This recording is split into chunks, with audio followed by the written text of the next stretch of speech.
Can I ask you, as somebody that's trying to get into real estate at 18 years old, what are some tips that you would give? First step is to get a real estate license. Out of the 25 years, what's the most amount of money you've seen? I don't know, $2 million in 1 year. Oh man. How much was it, or was it expensive for you to build all this stuff in a short span of time like that? In the 40s. How important is passive income? Oh, it's very important. Hey again. Today's video, we're gonna be interviewing people at this Carmi and Pompano Cars and Coffee. And we're gonna be asking them, how did you get your car? What do you like about your car? And random questions like that, and we're gonna get some information.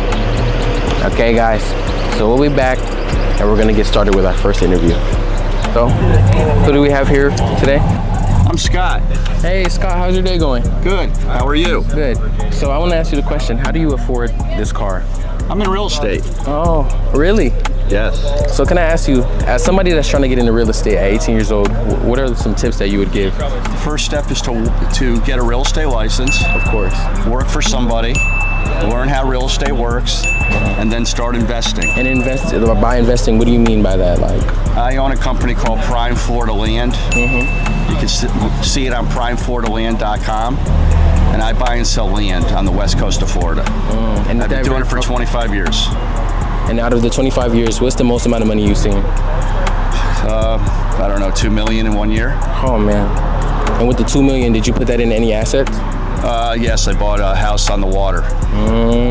And do those assets generate passive income for you? No, but it's gone up a lot. It's over doubled since I've lived there.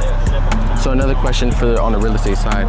Yes. For somebody like me that to get in their real estate license, how would you find a good broker or a brokerage? You want to deal with a broker probably that deals with foreclosures and deals with fixer-uppers, because that's what you want to learn about. That's the key, is to learn how to buy and sell and be able to fix up a property, a lower price property. For all of your cars, are those paid for by passive income, or? It's paid, well, yes, I hold loans on my land, so I pay for that. I have this Cybertruck. I also have a Dodge Demon 170. I don't know if you know what that is. Wow. And I have a 2,000 horsepower GTR. Wow. And out of all of those cars, which one is your favorite? Well, the one that I'm never selling is my GTR with 2,000 horsepower. And why is that? Because I built it.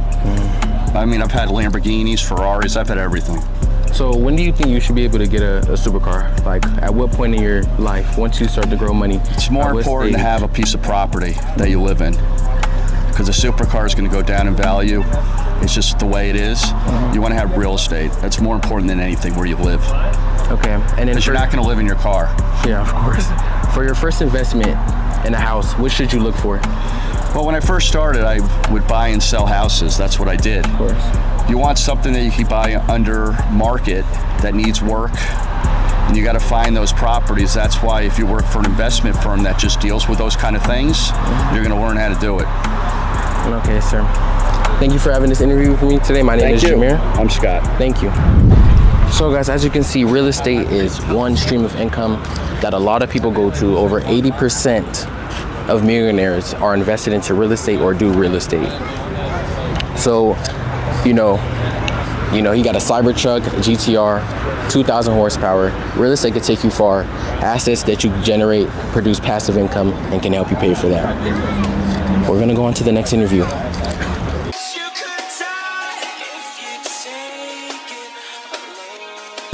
If you get declined like me, this is what this video is about. Ever since I got declined, I'm a new man. I'm a new and improved. Change within the hour, bro. Let me tell you, I can change within a minute.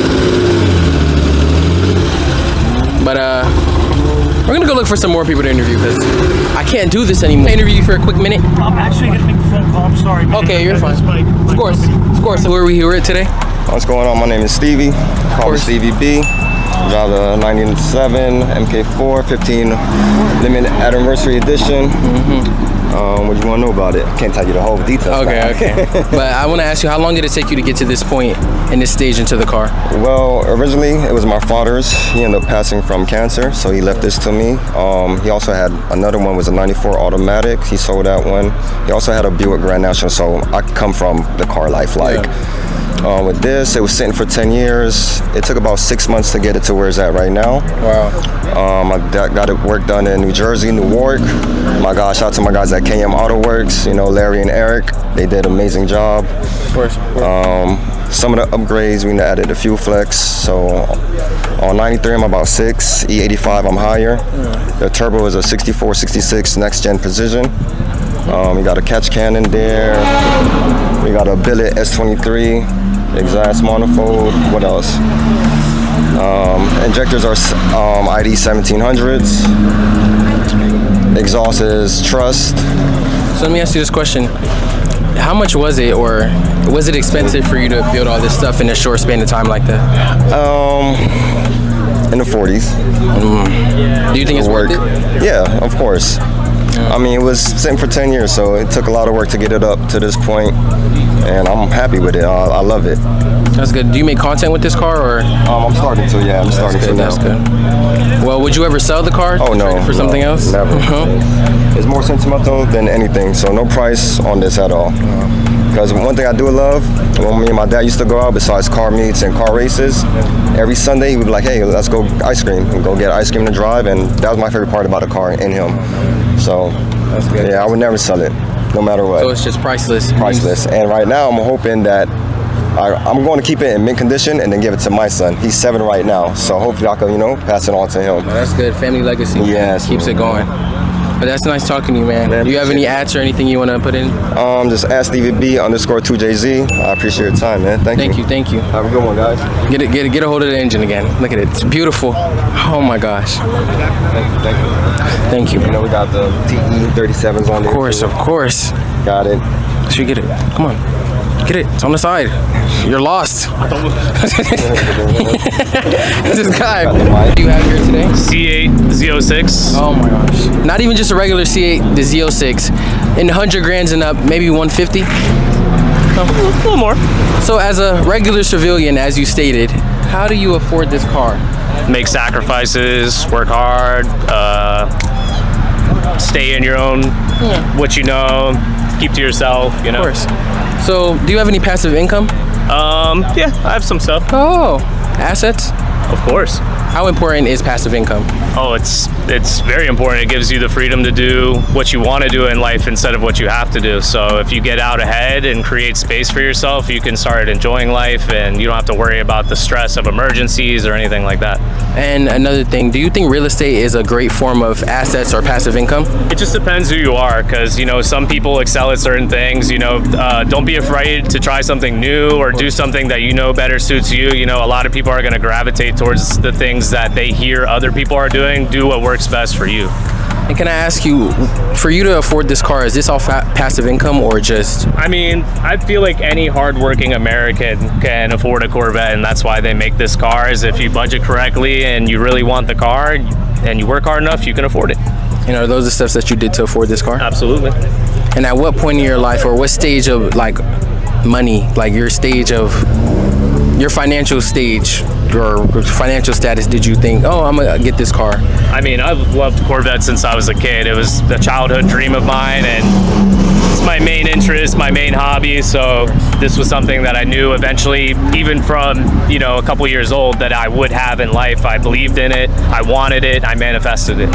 So you're saying that a lot of people should, if they want anything, believe in themselves. Oh, first. Seeing is believing. If you can put it in your mind, you can put it into reality. And that'll give them the drive to work towards. Oh, absolutely. Of course. And would you ever sell this car? I mean, it just depends, what for, what life brings, but I love the car. I wouldn't trade it for anything. I don't look at anything else and say, hey, I really want this car. I love this car. So let me ask you a question. The new ZR1 just came out. Yes, sir. How do you feel about that? Love the car, love the design. We'll see how it goes. It's one of those things, You just have to wait and see.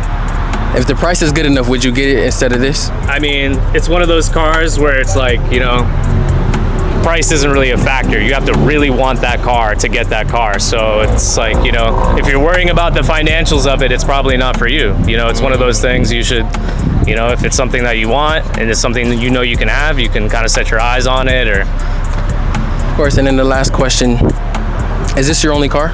no, I have a daily driver. And what would that No be? good in the rain, and you don't want to be in heavy traffic with, you know, dealing with this and having the headaches that comes along with, you know, the extra responsibilities. Sometimes you just want to drive, right, or go get something real quick, and you don't have to worry so much. You don't have to worry about gas, mileage, any of that sort of stuff, you know, if you're the kind of person that worries about that. So for a field, like, what's one field that you think you could recommend for somebody to afford this car? Really anything. Like, you can carve your own space out in any industry, so it's more about what you want to do and what you bring to the table. And do you have any ads? Do you have any car channels or any Instagrams that you'd like to plug? Z07 Coquette. Of course. Nice meeting you. My name is Jameer. Tom, nice to meet you. We'll see you again. So, as a videographer, like, how do you feel? Is it worth it? It's definitely worth it. Definitely. Do you enjoy all the connects and the time that you spend doing this? Yup, I meet a lot of great people, like Carrots Culture right here. Oh my gosh. Thank you. How are you? I'm good. How are you? I'm sorry to interrupt what you're doing. So, Oh, and you, of course. oh yeah. Oh my gosh. Oh my gosh. I remember it all. One day I just popped up out the blue, made one video. What are you recording? Oh my god. Is it going to fit? Yeah. This is great. How do you feel? Oh my gosh. Can we get a little rap? Let me hear it.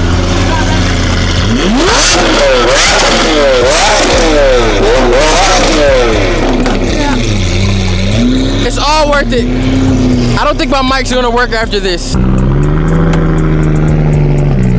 Follow this.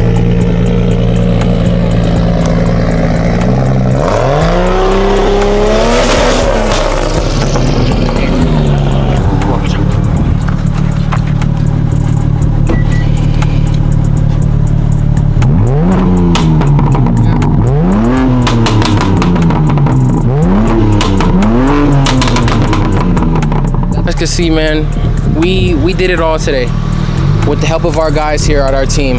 Excuse me. The help of our guys here at our team. We have Birdman, the Word Man.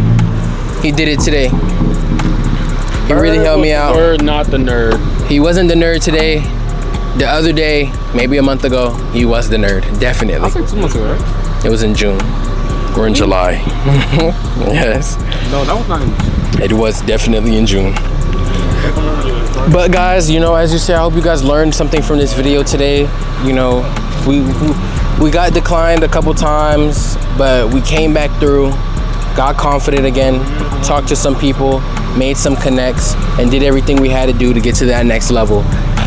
You know, again, this is Networking with Mir, the channel where I teach you guys how to network, how to go out, how to expand your connects, and how to just get some, I don't know, business IQ, just anything to learn. But as you see, man, in the middle of the video, I hope you guys noticed that I changed my shirt. Bird the Nerd doodled or something on it. Bro, your shirt stinks. If you guys wanna, I don't know, help me out. First of all, this started the video. Stop. Click by liking the video and subscribing. Start by liking the video and subscribing if you like the content that we're doing. Right now we're missing a lot of our stuff. It's probably a little windy, but you know, we're making it do with what we have. Next time we'll come more prepared, have our questions ready, and be ready to, you know, counteract any problems that we have. If anybody declines you, keep going and look for the next person. Never be afraid and never be shy. We're here with Bird the Word, my second cameraman, Carter the Man. Yep. Keep looking for opportunities, guys. Keep looking and keep striving. You'll get to one of these levels to afford that M3 comp, to afford that 765, to afford that 720S. That's what you guys want. To afford that Z06 or the ZR1. Whatever you guys want, you can do. Achieve it. Take any advice that you got from here. Don't copy what they did unless you want to. But have it in your mind and take little pieces and create your own. That's what we're doing here. It's networking with Mir here, and we'll be going across. See you in the next video.